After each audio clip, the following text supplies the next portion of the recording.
Charles Manson murders, also known as the Tate LaBianca murders, were a series of brutal killings orchestrated by Charles Manson and carried out by members of his Manson family cult in Los Angeles, California in 1969.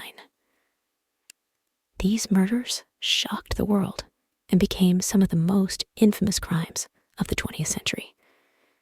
Here's a detailed account of the events.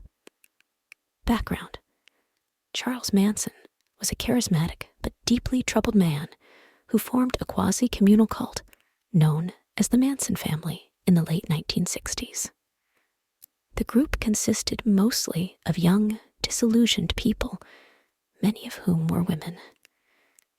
Manson preached a strange mix of apocalyptic beliefs, often referring to an impending race war he called helter-skelter, a term he borrowed from the Beatles' song of the same name. He believed that this race war would lead to the downfall of society, and he and his followers would emerge as the new leaders.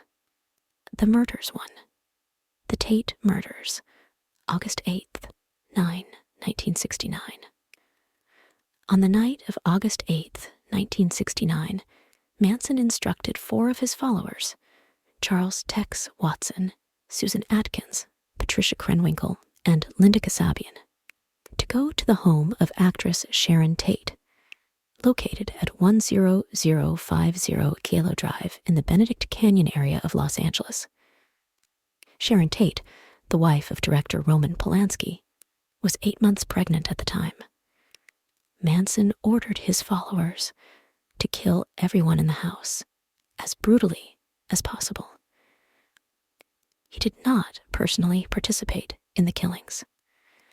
The house had previously been rented by music producer Terry Melcher, who had rejected Manson's attempts to secure a music recording contract, which was a significant factor in Manson's choice of the location.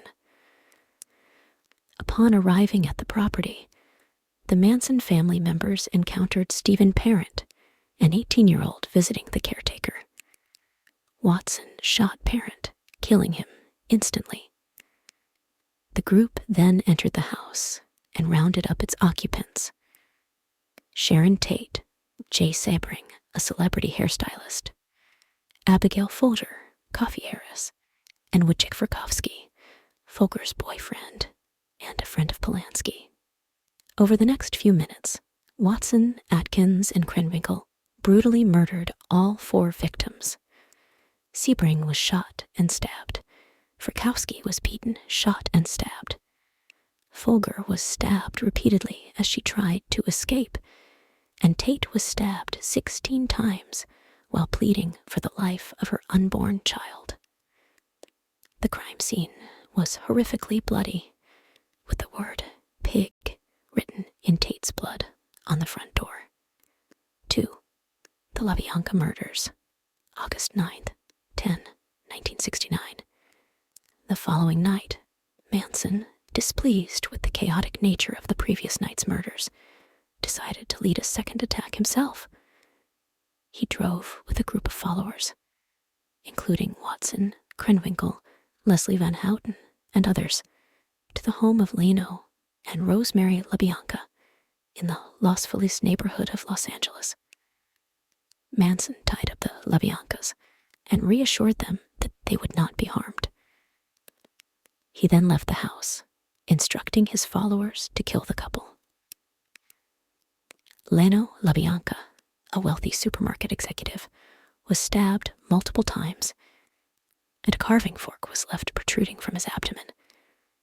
Rosemary LaBianca was also stabbed repeatedly. Krenwinkel wrote, "Rise, death to pigs," and Helter Skelter, misspelled, on the walls and refrigerator door in the victim's blood. Aftermath. The murders created widespread fear and panic in Los Angeles, as the victims appeared to be chosen randomly. The police initially struggled to connect the Tate and LaBianca murders, investigating them as separate incidents. It was only after Susan Atkins, arrested for another crime, bragged to her cellmates about the murders that the authorities began to piece together the full story. Charles Manson, along with several of his followers, was arrested and charged with the murders. During the trial, Manson's erratic behavior and attempts to disrupt the proceedings, along with his followers' unwavering loyalty, fascinated and horrified the public. In 1971, Manson and several of his followers were convicted of murder and conspiracy to commit murder. Manson was sentenced to death, but his sentence was later commuted to life imprisonment after the California Supreme Court invalidated the state's death penalty statutes in 1972. Impact: the Manson murders marked a grim end to the 1960s, a decade that had been characterized by the counterculture movement, peace and love. The brutal killings shocked the world and became a symbol of the dark side of the hippie movement. Manson remained a figure of public fascination, embodying the sinister potential of charismatic leadership gone awry. Charles Manson died in prison on November 19th, 2017, after serving over 45 years behind bars. The legacy of his crimes continues to be explored in books, films, and documentaries, cementing his place as one of the most infamous criminals in American history.